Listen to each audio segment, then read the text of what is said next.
So what we have is a bunch of lovely people and lovely artists. They're very talented. A couple of them were... Shh, you're ruining the illusion that you're there. Yeah, a couple of them did the artist drawing challenge. So if you saw that, you will know some of their work already. They all have stalls, so after this, be sure to check them out because they are absolutely amazing. So I'm not going to introduce them all now. What we're going to do is we're going to have them come out and they're going to introduce themselves. So just for the sound guys down there, all the mics should be on. Anyway, we'll find out. So yeah, can I please welcome my 5 lovely guests? Give a loud, rousing round of applause.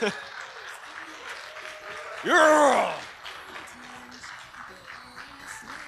For some reason, sorry? For some reason, I always go from my right to left, so we're going to do that. We'll see.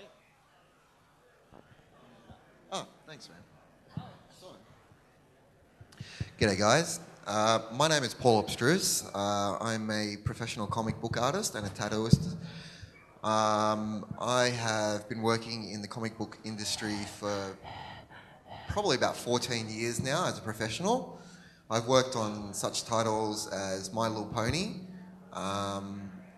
Grim Fairy Tales, 1,000 Ways to Die, Zombie Cities 1 and 2, Witch King, and the list goes on. And... Employed. God. Making us look bad. Sorry. I'll pass it over to you now. Hi, my name's Anthony. I'm not a professional comic book artist.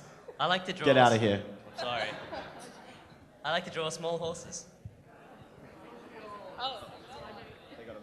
Hi, I'm KeshiArt. I'm a freelance digital artist. I do draw My Little Pony, but I draw a bunch of other stuff. Yeah, been doing it all my life. Cool stuff.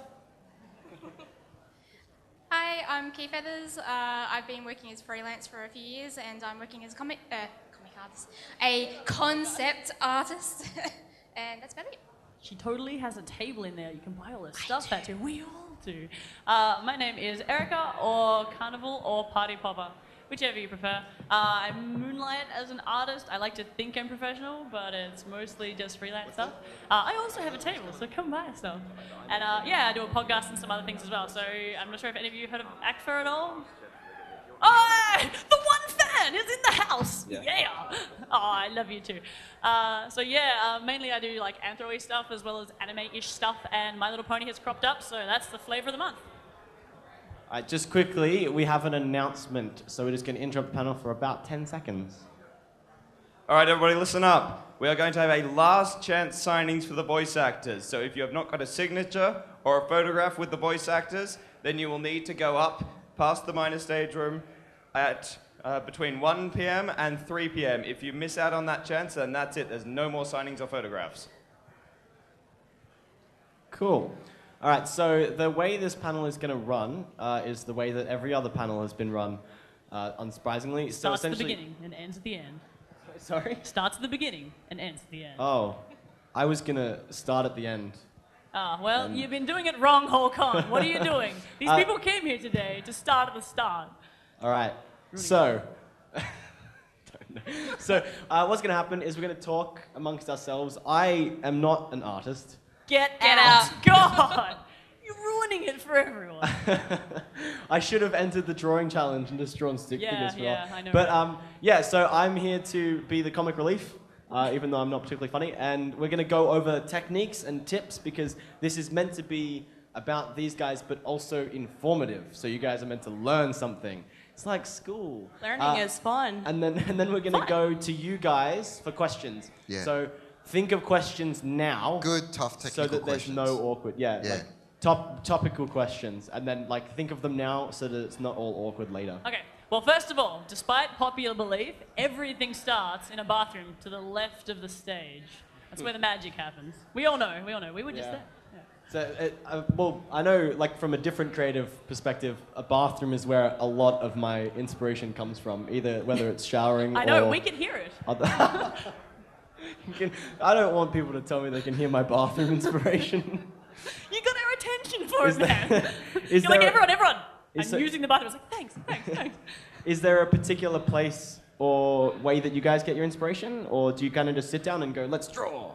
I've ended up doing ideas from getting drunk with other creators. Very And professional. it- Notice well, he's the only one employed. It gets too. the juices flowing. It really does. And because you're amongst like-minded people, they're on the same wavelength. And yeah, man, the ideas are just great. Does that mean you were very inspired last night?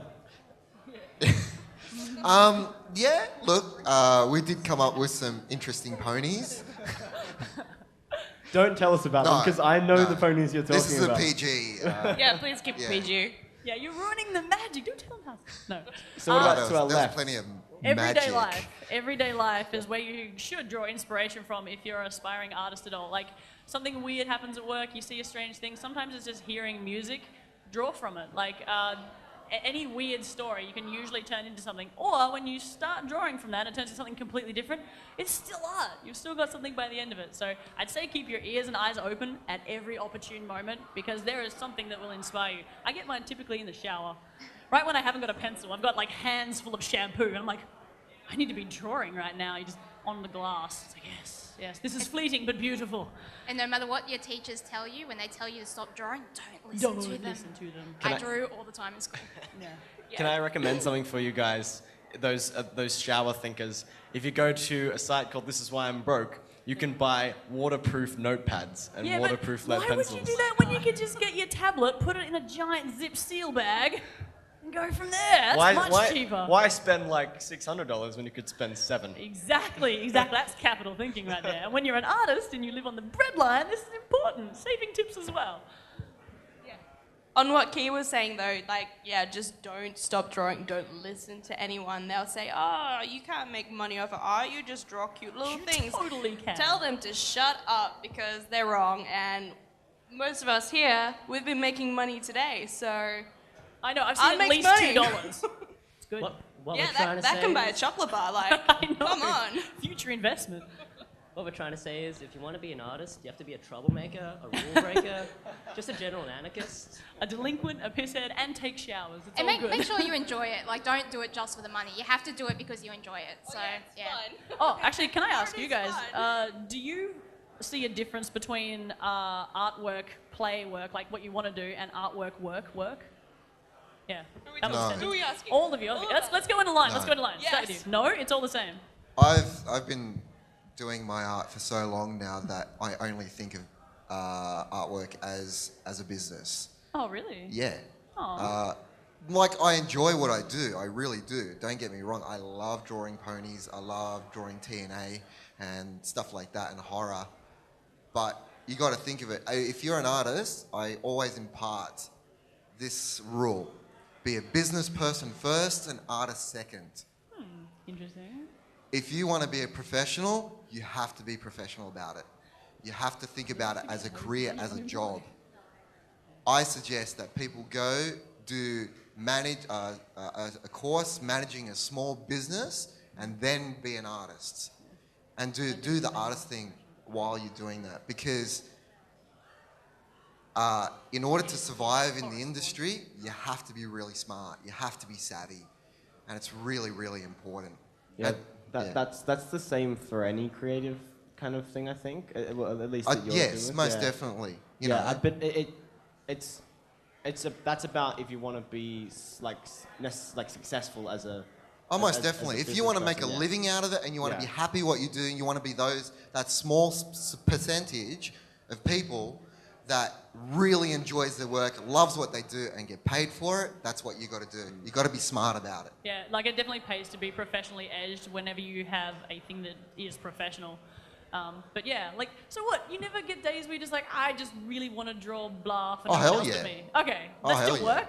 I can still sell that, I guess. So. Well, You gotta yeah. have you time. Yeah, With yeah. any job, you've got to have time for yourself. So you got to schedule you time, Yeah. otherwise you don't get We it. 'cause do. you're We like, have to. "I Okay, work this forever." hour I'm gonna draw for myself, and then maybe take a shower or eat something. I don't know, but Okay, so what? You hang don't on. need to You eat. never get that thing where it's like, I've got an assignment or a bit of work due. I just really want to draw. no, feet, yeah, You know, or something yeah. else I'll is have not like work. a line of things that need to be. Yeah. Nah, maybe later. I can stay up late tonight. Yeah, On yeah. that topic, actually, and relevant to what you just said, especially when you were first starting out, did you like allot time to like allocate time to when you were gonna draw, or were you just like, I'm gonna draw when I want to and when I'm ready? The inspiration, the muse. Because from a business perspective, surely it would be more beneficial to go, I'm gonna draw 3 hours at this time and I listened to Stephen King's book on writing, and he said you have to read as much as you write, right? So you got to think about that as well. You got to learn about the business, and then you also have to practice the business. So you got to do both. And when you're drawing a comic book, and I don't want to sound all doom and gloom and everything, but you really have to understand how much work goes into it. Oh my God. I work 12-hour days, 7 days a week. That's what I do. I'm a workaholic, and I have to be in order to make that work. But that's a dedication you got to have if you want to be a professional artist. Seriously, I have no life. This is my life. Conventions. I get out and meet people. That's the only way. That's pretty crazy. It's a gruesome sort of thing, but if you love what you do, it's not going to be work for you. Yeah. You know, you'll crawl through glass to enjoy what you do if you're really passionate about it.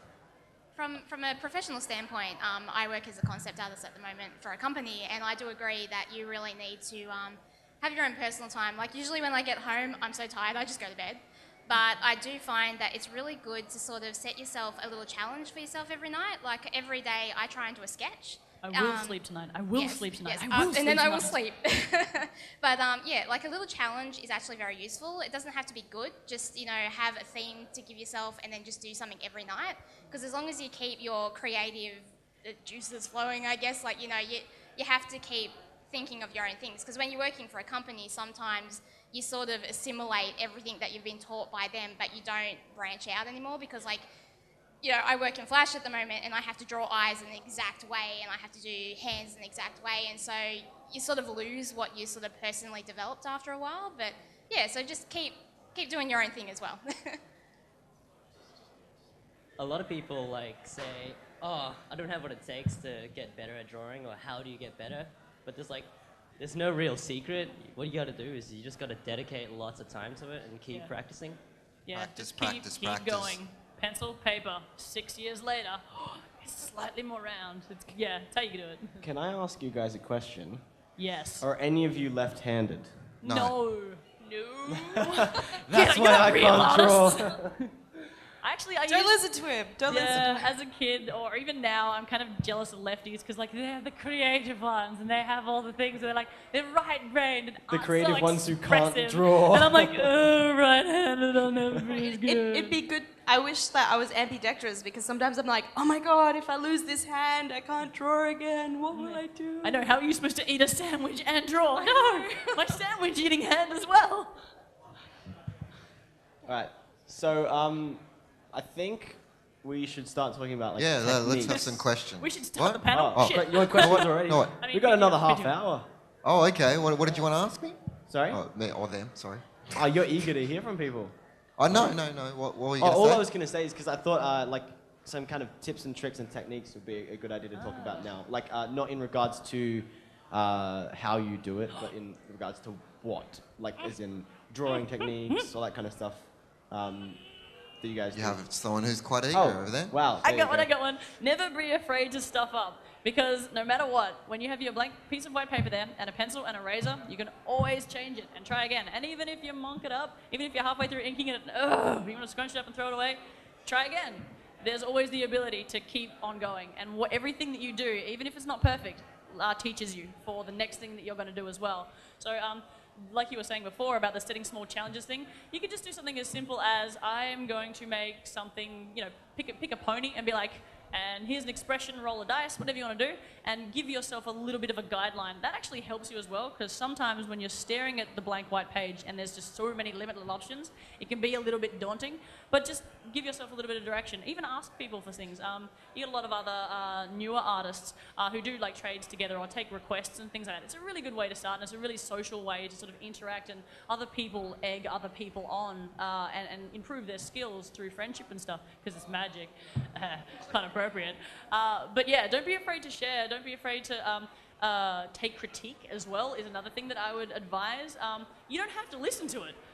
You can ignore it entirely, but if there's something of merit in there that's going to teach you something, yeah, take it on board. I mean, you can even do it in your own time. I dated a guy once who was terrible at taking critique. He would flip tables, he'd tell me I'm wrong and crap and blah, blah, and then he'd go away for 2 days and come back and be like, yeah, you're totally right, and I'm totally changing it. And it'd be better for it. It just took him a little bit of a while to get used to it, and you can process it however you like in your own time. But yeah, be willing to share with people, and don't worry so much about getting it perfect, because no artist, I think, ever thinks they're perfect. Like, everyone's still learning, and being in that mindset is actually pretty good. It gives you room to grow all the time, so yeah. So on that note, how about we get some admissions? What are you bad at? Everything. People. I can't draw people. I'm actually terrible at anatomy. I have a really, really bad short-term memory, and I constantly have to be reteaching myself anatomy. And yeah, that's pretty much about it. It's but that's like the core of drawing humans, obviously. Did you do life drawing classes? It doesn't help, and they're always look, nothing against fat people, but they only got fat, droopy people there. That expression that you've got speaks volumes about your experience in life drawing class. If you can do life drawing, please do it. It's amazing. Yes, it really even helps. if it is like horrible, flat, wrinkly, plebeian people, they're interestingly shaped, and I actually find them more fun. Yeah, there's a lot of. I like drawing sexy people. Yeah. Well, you get those too. That's why you date them and be like, get naked. I'm an artist. Trust me. Yeah. Works. I'm super bad at like backgrounds and stuff because I like to spend 100% of my effort into like the main focus. I got a tip for you. SketchUp, man. Yeah. It's a 3D modeling program that's free. That's built by Google, now owned by Trimble. And basically there is an online warehouse, and you can go in and you can, people have made all these three-dimensional models. It's free. You can download it. The program's free. And you can basically build a whole background. Oh my God, it's genius. All the Marvel artists, all the DC artists use it. I love your advice. It's never learn. Just take what other people have done. No, it's if you're on a deadline and you have to pump like a page and a half, 2 pages out a day, it's an absolute lifesaver. But in the beginning, yes, learn your perspective, learn your shadows, learn everything. Then you can cheat. Yeah. Also, free is a good word when you're an artist. Hell In the yeah. beginning, free is a good word. If you can find a free program. Some things are terrible free. When people come up to be like, hey, do you do requests? It's like, I haven't done them for like 18 years. But like program-wise, like some programs so expensive. Again, in relation to what you were just talking about, but so I know that this is probably going to be different between you guys, but what do you guys start with? Not in regards to inspiration, but like what's the first thing you draw? Shapes. Yeah. Basic shapes. Circles, squares, elongated squares, twisted squares, oblongs if you want to get really crazy. You can chuck a triangle in there and mix it up. But yeah, basic shapes. Just always build up from that. It might be the right-handed, left-brain artist in me talking methodically, but honestly, if you have a good base, you can build everything up on top of that. So always rely on your base shapes. They'll make everything else solid underneath. Google is your friend for reference. Other artists are good sometimes too, because you just need to see how things are drawn. But yeah, be inspired by. Also, if you are ever going to use things directly or for inspiration, cite your sources. Yes. It'll get you out of a lot of trouble, trust me. And it's just respectful. Like, if you like someone's art enough to, be inspired from that, and if it's very heavy, I'm not encouraging tracing at all, but yeah, promote them. Be like, hey, I learned from this because they inspire me, and it just breeds good vibes all over the place. A point on tracing, because I know a few young artists who have started doing that. It's great as a learning tool in some regards, but you will copy the other artist's mistakes. Yes. Whatever they do wrong, you will suddenly take inspiration from that, and that will become your design. So I really, really suggest that while you look at them for inspiration, definitely do your own thing, because you'll be so much better off for it. Adding on to what Carney said, a lot of people are afraid to use references. Like, they think they're copying, but everyone does it, and everyone needs references to use. Yeah, professionals especially. Yeah. Also, another good starting point, say you have like a really big idea in your head and you want to map it all up. Sometimes little thumbnail sketches, they're just good. You just quickly scribble out in a tiny little box what you want to do, maybe chuck some color in to figure out the color scheme, and then you go, okay, and blow it up, resketch it, and yeah, you won't be sitting there going, oh, well, I put this here, but I want this in the background, and yeah, it saves a lot of trouble. Yeah, I've definitely found that is once you do your little thumbnail, it sucks when you do a really good job on the little one. Yeah, And you go to the big one, you're like, damn it, tiny Erika was much better at this.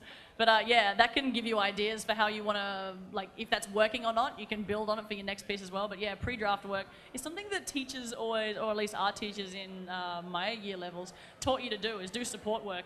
What it basically meant is all those paintings you've done all year, just make some crap up that looks like you were planning it, and then do it. Turns out if you do that beforehand, it's a lot easier.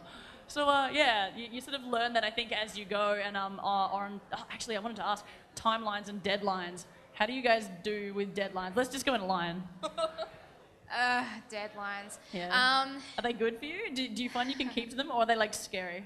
Okay, it depends like what I'm doing. If I'm freelancing, if a person says take however long you want, I hate that, because then all the other projects that you get where they tell you you have a day or 2 days to do it, that one keeps getting pushed behind. So make sure you set a deadline. If you decide to take commissions, don't let people say take however long you want, because you will suddenly have them waiting a year. Yeah, or if they say it, be like, okay, I'm going to get it done by X. Like, set your own deadline on that passively, yeah. Scheduling is really important. Like at my job, we actually have a spreadsheet, and we have to, literally every step of the way, we have to write down what time we did it, you know, how long we have, and we have to, you know, fill it in. It's a back and forth thing. So if you really want to get into the industry, you need to learn how to do some admin work, because you really need to keep on top of what you are doing.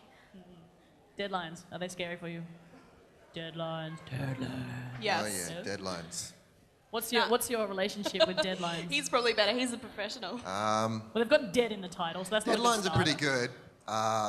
For an artist, it's good to have a rigid structure, because artists can be very lazy and they can procrastinate. Stop, don't tell them. So that's why they've implemented deadlines. When I've dealt with editors with comic books, probably the worst deadline I ever had was I had to draw 11 finished pencil pages in 8 days. So my deadline, I had to get up at 4 in the morning, draw till midday, sleep for an hour, and then draw till midnight, and repeat that for 8 days. Wow, you are dedicated, by the way. Again, the professional on the panel. But I mean, most editors are sort of relaxed with their deadlines, but you have to remember, if you get a job for a big publishing house and they give you a deadline and you don't meet that deadline, you will not get work from them ever again. Yep. They rely on you to get that work done, because that book is on a schedule. It's been put into previews, Diamond, and if it doesn't meet it, that means it costs them money. Yeah. And with editors and publishers, it's always the bottom line, and it sucks balls. But I tell you what, man, it's good and it's bad. Yeah, it's exactly like a day job. Like, if you rocked up every day, you know, half a day late, it's like, you're fired. So yeah, deadlines. I want to know what your deadlines is like. Deadlines. My deadline's for myself. No. Like, do you like deadlines for you?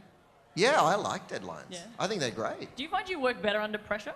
Like, I find that, actually. I find my work is not as beautiful. Yeah. It's not as detailed. But it is finished. It's finished, and it tends to come out a little bit more cartoony than I'd like. But I'm starting to lean more towards that way anyway. So I guess it's good. Yeah. I'm liking it. I think now we'll throw out to the audience for questions. Oh. So raise your hands. What, you guys actually want to know? One person. Come on, guys. Start thinking up some good questions. I want to be stumped. Go. Hang on. Wait for this guy. He has a microphone. He can make you loud. Yeah, so we can hear it. Do you ever have the fear of being typecast as being the guy or the girl who does this particular thing? Like, Nope. oh, she only does this, like ponies, and so people kind of think that A you're little bit. only like, oh, he's only good at drawing ponies, or he's only good at drawing this particular thing. Are you ever afraid of being put into that little box? For me, no, because it's going to happen anyway. Like, if you're doing something solidly for long enough, you will get like fame or accreditation, or people will see you doing that anyway. That's not necessarily a bad thing, and that can expand those horizons. And when you do other stuff, and if you're sort of open and talk about that, especially in con situations with other people, they'll be like, oh, well, I hadn't thought of that. So it can branch them out to the other aspects of things you want to draw as well. So I think expanding into different areas as it takes your interest is good, but never be afraid to do what you're comfortable in as well. A lot of the time, that's your strength, and that's what people like about what you do as well. So I'm not afraid of it. Are you? No, not really. I mean, I do get typecast a lot because I have done a lot of freelancing commissions, and people will always go, they'll look at your gallery, they'll go, she's good at this, I want to commission this because I like it. And so when you start getting a lot of, like, foxes, okay? I get so many fox commissions, it's ridiculous. And so people think... I know. So people think I'm amazing at foxes, and that's fine, you know, I'll draw them for them. But you know, I'll always put my own stuff in so they can see that I can draw other things, but it's not a scary thing. You just got to keep putting out new stuff so they can see you can do other things. I just want to quickly say that we're going to have to keep answers quite short because I want to get to a few people. So like just quick fire answers would be great. I used to be the Pokemon person. Now I'm not because I expanded, and that is good. I'm not scared anymore. Work for your Pokemon, James. No. I'll be honest. I drew a lot of adult material before I started doing MLP, and it's really funny because a lot of my professional peers. Sorry, it's going to be a slightly longer answer, if that's okay. We're just going to completely A lot of my ignore you, professional peers would not touch it with a 10-foot pole. I don't know why. Because honestly, the MLP comic book is one of the highest grossing comic books in the world. And it's got a huge following. It's huge. And as soon as I had that opportunity come my way, I jumped at it. Even though I'd never drawn any sort of children's orientated stuff, I leaped at it because I knew, one, it's going to be fun to draw. And two, the fandom is amazing. And three... This will bring you closer to Rainbow Dash, yes! Yeah. No, it's a really good business decision. And I have not looked back since. I absolutely love it. I love it.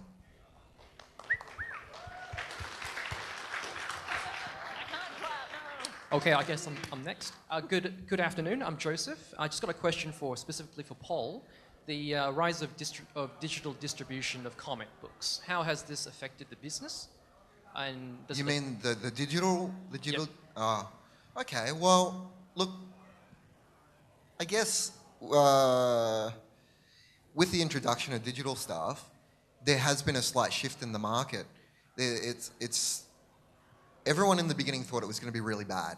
They thought, oh no, it's going to be the death of the tactile comic book, and the comic book stores are all going to go out of business. In fact, the opposite has happened. What it's actually happened, it's become more accessible for the everyday guy now to produce a comic book, put it online, and release it. Whereas you don't have the overheads of printing costs and all this other shipping and all this other stuff. It can go straight direct from the creator to the consumer. So really what it's actually done, it's actually helped the industry.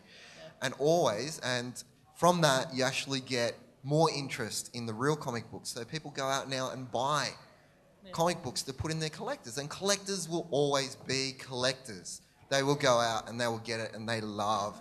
You know what I'm talking about, right, guys? You know, you go out and you collect it and you have it in your hand. You're like, oh, I got it. You show it to your friends and shit like that. Sorry. Show of hands. Who's a collector? Yeah. So you know what I'm on about. Typecast for life. So really, the introduction of digital comics books has been nothing but a positive thing for the industry. Next question. I was wondering if you could learn a brand new art style or get really good at one that you're bad at. What would you choose? I think the sign of a really good artist is to be adaptable. If you look at Jim Lee, his style has changed a little bit over the years. I think that's a really, really good sign. It shows that you're evolving and you're changing with the times. And, you know, there's guys like Rob Liefeld. Rob Liefeld, no!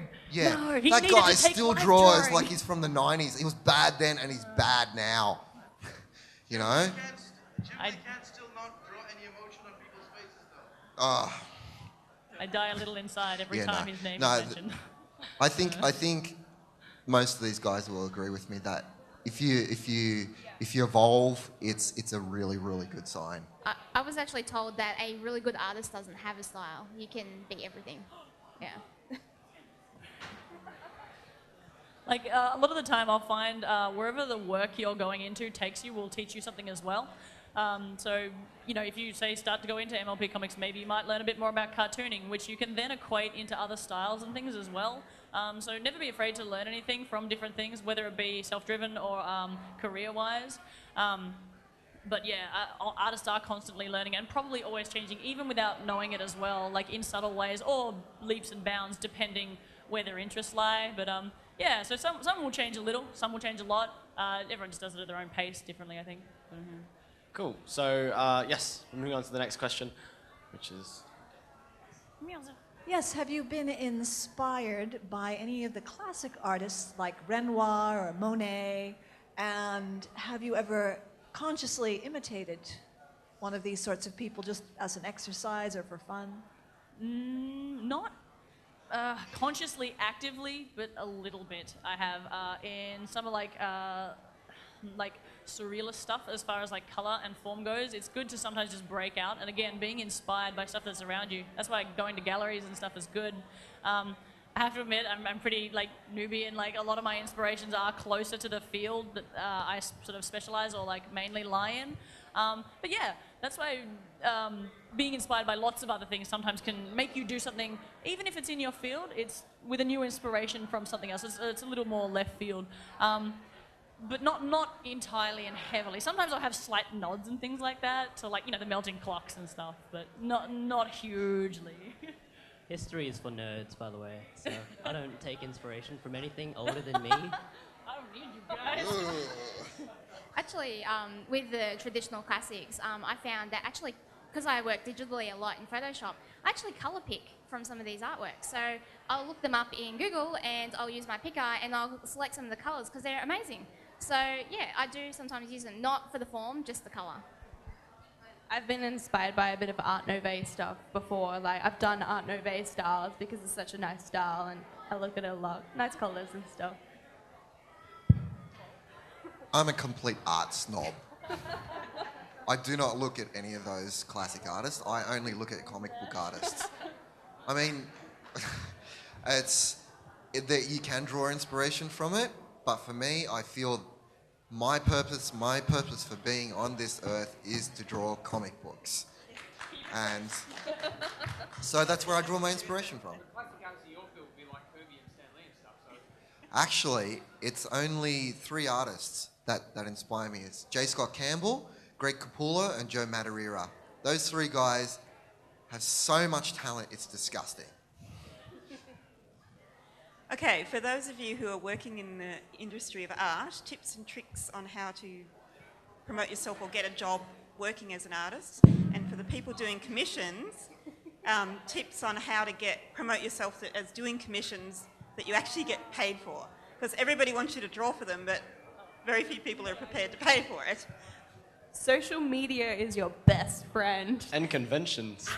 Yes. Yeah, and conventions, but the way the internet has evolved how artists get out has been amazing. Like, you've got your Facebook websites, you got Tumblr, you've got, yeah, the internet is your best friend.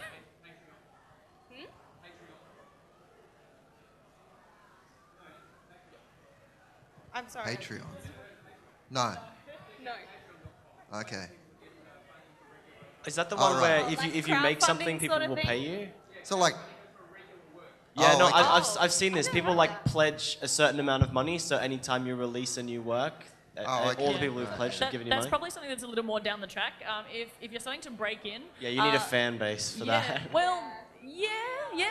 Like, if you do something passionately enough, people are attracted to that. Like, even if it's not the best yet, if you do something consistently enough, you'll get a bit of momentum going. Largely, it's on the artist to keep that going, though. There is a lot of work that goes into freelancing that is mostly correspondence, mostly promoting yourself. You spend more time doing that than actually drawing.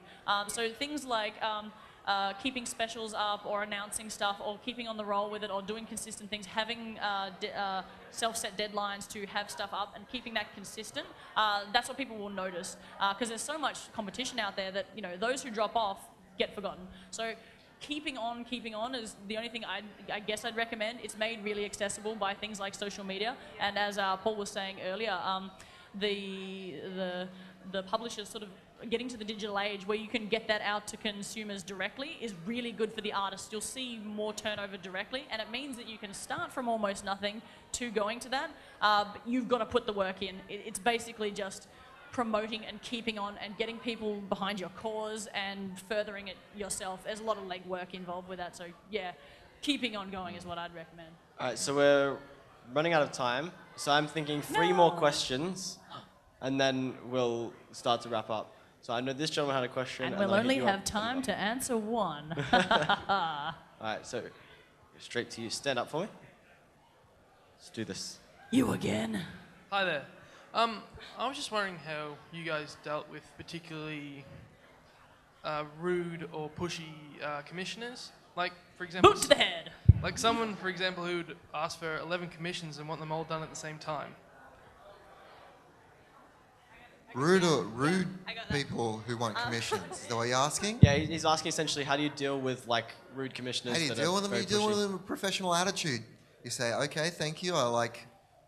Thanks for your work. I'll try and get it out to you as quick as I can, and that's it.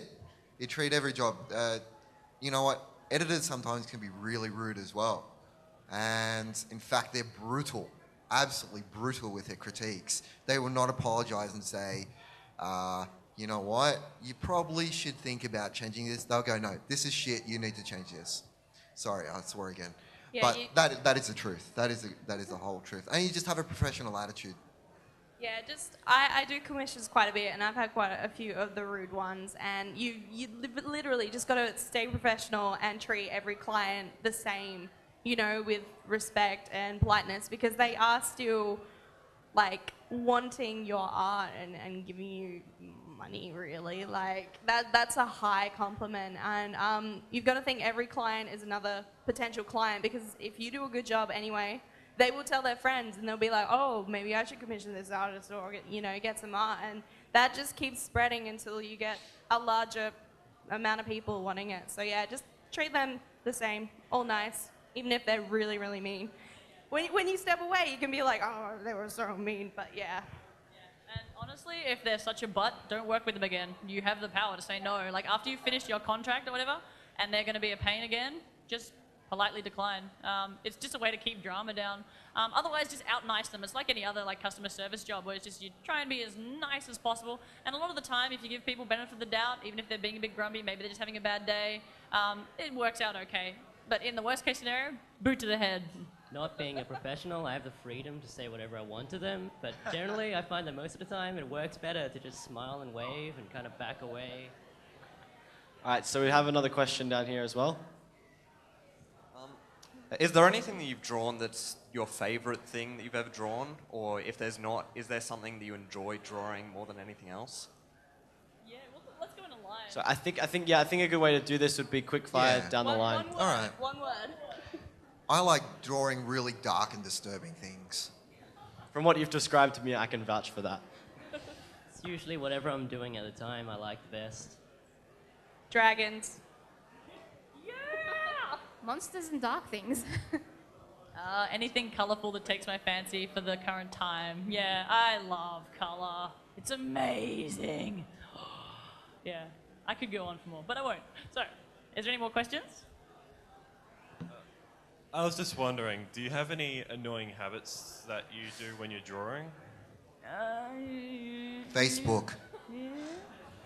Hang on, do you mean in the process, or do you mean that we actually replicate in our artwork? Haha, questions you! I guess both, yeah. I'm a massive procrastinator. Like, the whole deadlines thing for me is good because it gives me a time to get it done by. And it's terrible because I can actually work pretty well if the deadline even is unreasonably close. I don't know why that is. It's a bad habit. But when I've got stretches amounts of time, it tends to fall off and not get done. So yeah, that's my bad habit, is the internet. It's like, I'm just going to go on for reference. haha, DeviantArt for hours. So yeah, that's where a massive time suck of mine goes, and I guess it's a bad habit. I use Control Z more than is humanly possible during my drawings. Control Z.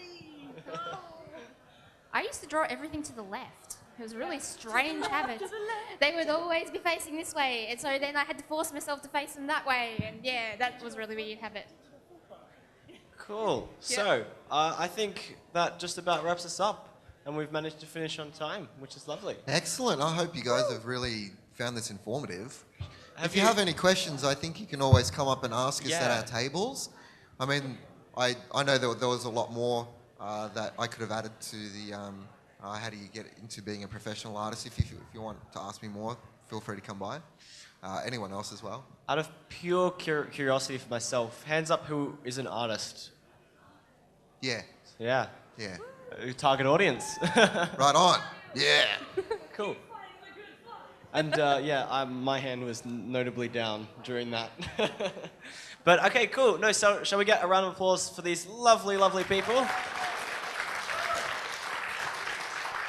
Thank you very much for coming and sitting down. And like I said at the start, they all have tables and they all have amazing artwork. I've talked to people about all your stuff for the past couple of days. So yeah, come find us if you want to talk tips and tools or anything like that. See any of the stuff we've got on sale, we'll be right in there. Those who miss questions, they'll be there. Hope to see you all there. Please Enjoy buy the our con, stuff. guys. We need to eat, yes.